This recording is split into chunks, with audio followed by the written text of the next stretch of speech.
Hello and welcome to the Cheeky Science Show. And so in this video, I'm going to finally go through and discuss the book Why We Sleep, written by Matthew Walker. And so in this video, I'll give an overview of the key points to take away from the book, and also my opinions on it, the good and bad sides to this book.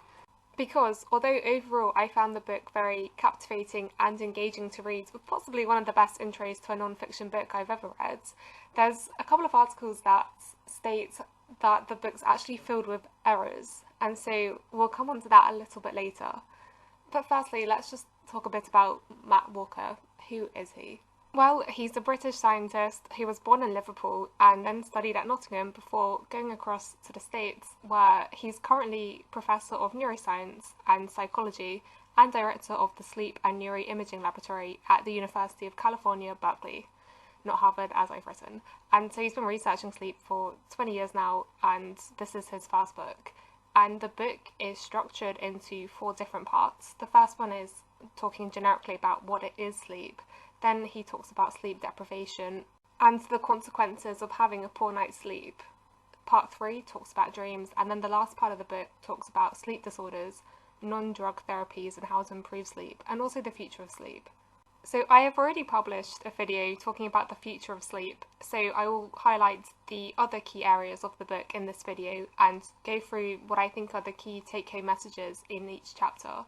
So the title of the book is Why We Sleep. So, well, why do we?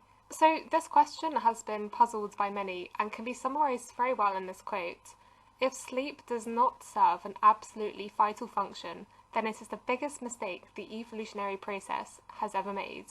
And so this comes off the back that whilst you're sleeping, you haven't got the time to get food, to socialise, to find a mate, to reproduce, and you're also vulnerable to predation.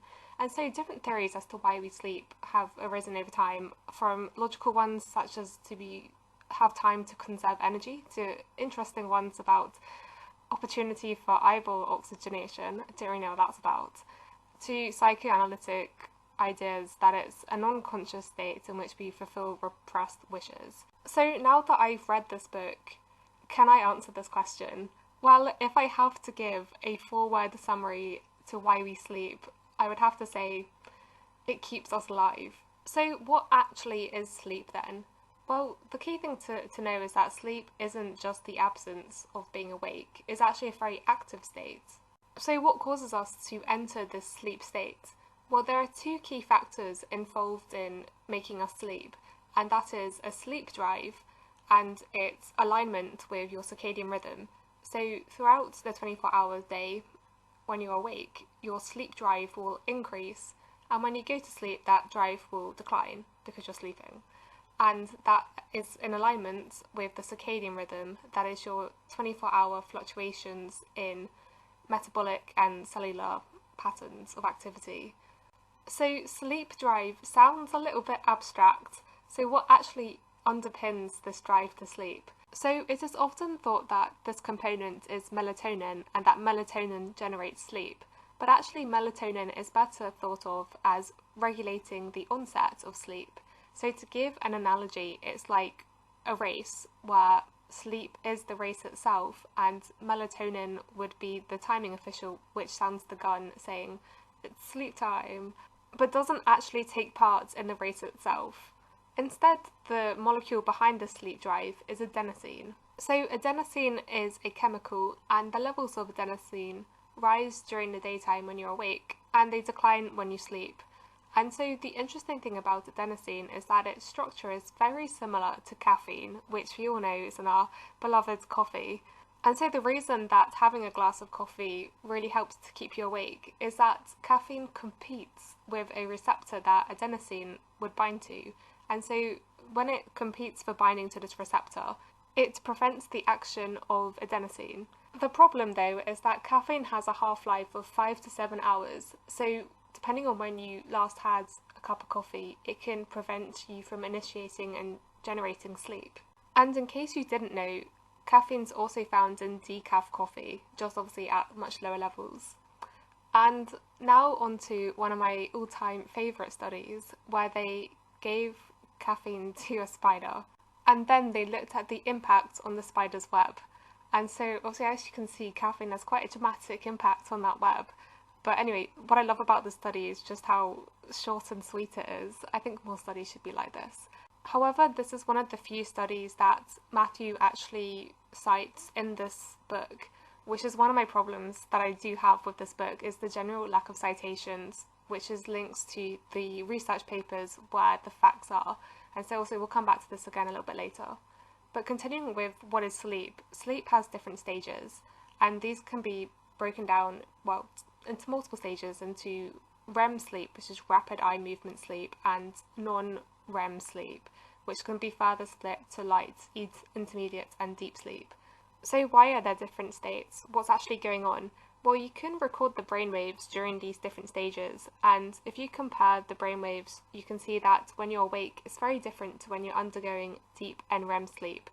Interestingly, the brainwaves during awake also looks very similar though to REM sleep. However, different things are happening in each of these different stages. So according to the book, deep NREM sleep dominates earlier during the nighttime and has a role in synaptic pruning and memory storage, whereas REM sleep dominates the later part of sleep, so the morning, and is when your body is in that paralyzed state, so when you're limp, and it's also the stage where you dream. So to really crudely summarize what these different states are, awake can be considered reception when you witness all these different environmental sensations. Deep NREM sleep is reflection where you have memory storage and can strengthen those new facts and skills. And REM sleep can be summarised as integration, where you interconnect new with previous experiences, building a more accurate model of how the world works. So that's been a very generic overview to what sleep is, but as humans we are not the only species that sleep, and so different animals also sleep, and there's very interesting differences across the animal kingdom. So firstly, let's look at dolphins and whales that do something really awesome, which is to have half of the brain sleeping at once, otherwise known as hemispheric, I can't even say it myself, sleep. Also, it took me ages to draw that whale, but they are not alone in this hemispheric sleep. Also, birds can do it as well, and that can be useful, especially in flocks of birds, when they've got to keep flying, and so they can have the birds on the outsides using this type of sleep. So they have this panoramic vision the whole time. Apparently we humans have to some extent the ability to do this as well, but obviously not to the same extent. So that's how they sleep can differ across the kingdom. Also, duration of sleep differs very much. So elephants apparently sleep 4 hours and brown bats need 19 hours of sleep a day. And then the pattern of sleep can also vary. And so we would be considered monophasic sleepers because we sleep, well, at least most of us sleep once during the nighttime, but some people also nap in the afternoon and undergo biphasic sleep. And so this article talks about this island in Greece called Ikaria, I think I'm saying it right. And according to the book, and mentioned in this article as well, their napping is thought to be contributing to the fact that this island is often referred to as the island of long life, but obviously there are other factors involved with that as well.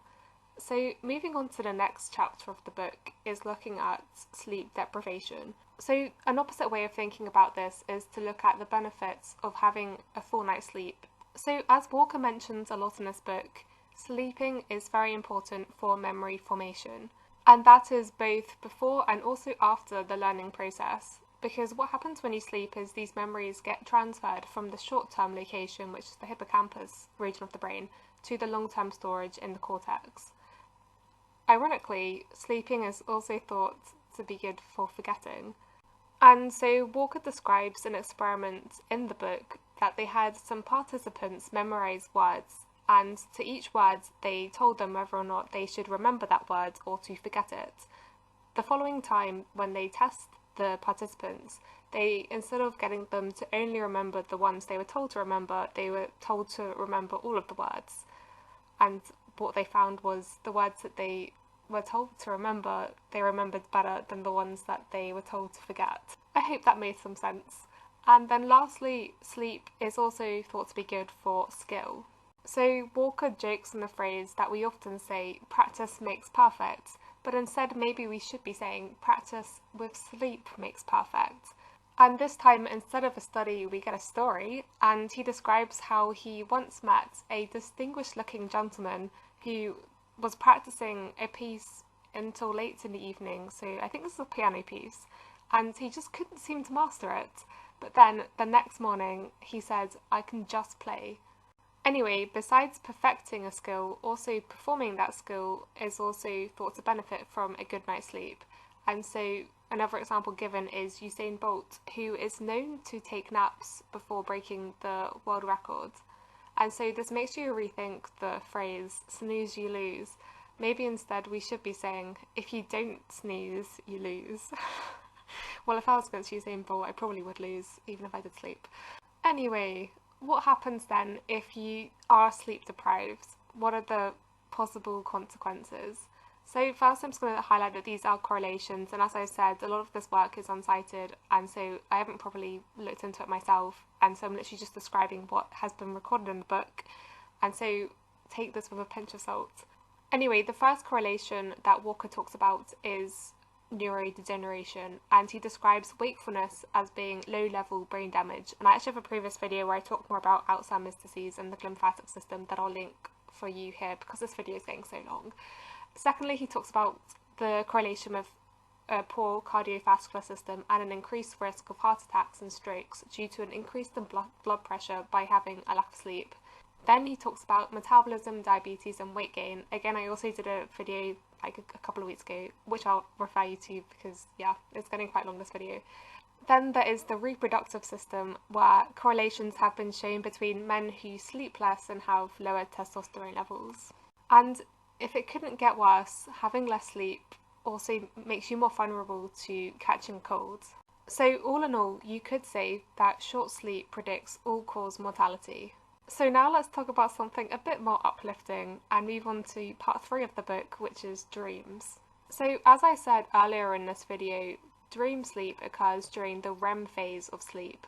And if you look at the brain activity during the dream sleep, there are 4 key areas of the brain that show a spike in activity.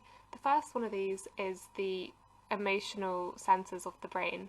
Secondly, it's the visuospatial areas, which deal with complex visual perception. Then there's the motor cortex, which deals with movement, and then also the hippocampus is active, which is where we talked about having the short-term fact storage.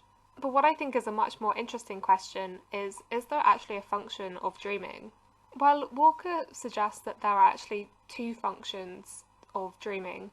The first one being improving emotional and mental health, and the second benefit being related to problem solving and creativity. So regarding the emotional mental health, during REM sleep, the brain becomes devoid of noradrenaline, which is the brain equivalent of adrenaline, and is a stress-related hormone. So this may explain why those who are sleep deprived have higher blood pressure, because adrenaline stimulates that fight or flight response. And then there is the problem solving and creativity. So I don't know if this is common knowledge, but Paul McCartney originated the songs Yesterday and Let It Be in his sleep. And so I've got a quote here that says, "I woke up with a lovely tune in my head. I thought, that's great, I wonder what that is. There was an upright piano next to me, to the right of the bed by the window. I got out of bed, sat at the piano, found G, found F sharp minor 7th, and that leads you through then to B to E minor and finally back to E. It all leads forwards logically. I liked the melody a lot, but because I dreamed it, I couldn't believe I'd written it. I thought, no, I've never written anything like this before, but I had, which was the most magic thing." And so, having read the book, I still don't think it's fully known how this exactly occurs, but during this stage of sleep, you somehow build connections between distantly related informational elements, and that's kind of the equivalent of the difference between knowledge, which is retention of facts, and wisdom, which is knowing what the facts mean together. Maybe we'll understand this better with the development of brain-machine interfaces, which we could see in the future. A terrible plug there to one of my previous videos. Anyway, now let's look at the last chapter of the book, and I'm going to cut this a bit short as well and just focus on one sleep disorder which is most prevalent. At least I think it is. And the two most common triggers being emotional concerns and worry, and emotional distress and anxiety, with them both preventing sleep. And so, in the fast paced world that we do live in, one of the few times that we actually stop information consumption and actually inwardly reflect is when we're in bed trying to sleep. And so, what are some steps that you can take to try and improve your sleep onset? So, Walker describes a number of tips at the end of the book, which I'll just list out here. So, these include sticking to a sleep schedule and regularly sleeping and awaking at the same time each day, to not exercise too close to bedtime, and to try and avoid caffeine, sad face, and nicotine, and also to avoid alcoholic drinks before bed. So I can drink in the morning. Anyway, another tip is to avoid large meals and beverages before bed, partly because large meals can cause indigestion and drinking too much can make you need a wee and actually awake during the night, which isn't good, as you end up disrupting your sleep. Another tip is to avoid naps after 3 p.m. and to also try and relax before bed and to have a hot bath to lower your body temperature.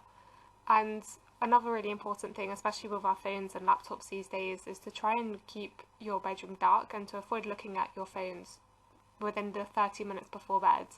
And to also get the right sunlight exposure during the day, which is easier said than done, but the importance is to try and get more bright light during the start in the morning as opposed to the afternoon. And all in all, if you are lying in bed awake, get up and do something until you feel tired again. So that really was a complete whiz through this book, which isn't that big, but it's got quite small text. There's a lot of information in it. But anyway, now on to my thoughts on the book. So as I mentioned before, there's these very long articles that describe all of the errors that have been made in this book. And so obviously like I said, there isn't many citations, so it's hard for me to check any of the facts. And it would take too much time for me to go through it as well. But what I will say is that it definitely is wrong to have errors in a book, especially if it could be misleading to the reader. But I think all in all, this general topic area, there is very much a lack of knowledge in understanding how the brain changes during sleep and what the underpinning processes are. And I think that there's just so much we don't understand. And that's why, you can look at these studies and see these correlations, but until it's been further studied, everything in this book is a little bit wibbly wobbly. But from reading this, I can say that I do appreciate sleep more than I did before, and I do very much enjoy a good night's sleep. And on that note, I hope you enjoyed the video and thanks for listening.